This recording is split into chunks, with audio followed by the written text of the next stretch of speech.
Hello, কেমন আছো তোমরা সবাই? গত বছর আমার ননদের গিফট করা এই প্যাশন ফ্লাওয়ারের গাছটা নারকোল গাছের নিচে বসিয়েছিলাম। সেই ভিডিও তো অলরেডি আমার চ্যানেলে শেয়ার করা আছে। আর ১ বছরের মধ্যেই দেখো গাছটা কত বড় হয়ে গিয়েছে। আর এবার গরমকাল পড়তে না পড়তেই এই গাছে কিন্তু ফুল ফুটতে শুরু হয়ে গেছে, আর ফুলের গন্ধটা জাস্ট অসাধারণ। এদিকে আমার কালেকশনে থাকা লিলি গাছগুলোর মধ্যে এই প্রথমবার একটা গাছে লিলির কুঁড়ি এসেছিল। আমি তো দেখে ভীষণ এক্সাইটেড ছিলাম। আর প্রথমের কুঁড়িটা ফেটে কিন্তু সেটা থেকে এরকম ৩টে আরও কুঁড়ি বেরিয়েছিল। আর ফুলটা দেখার জন্য তো আমি ভীষণ এক্সাইটেড ছিলাম। আর ফুলটা যখন ফুটলো, এর সৌন্দর্যটা জাস্ট তোমরাই দেখো, ভাষায় প্রকাশ করার মতো না। একে তো আমার বাগানের প্রথম লিলি, তার উপরে এই ডাবল পেটালগুলো আবার আমার খুশির উপরি পাওনা। অ্যাকচুয়ালি সিঙ্গেল পেটাল অ্যামারিলিস লিলিগুলোর তুলনায় এই ডাবল পেটাল লিলির বাল্ব খুঁজে পাওয়া কিন্তু একটু ডিফিকাল্ট।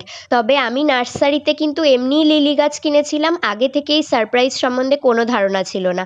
আর এই ডাবল পেটালের বাল্বগুলোর প্রাইসটাও একটু বেশি হয়। প্রতি বছরের মার্চ, এপ্রিল, মে এই লিলি ফুলগুলো ফোটার সময়। তো চলো, আজ আসছি, টাটা।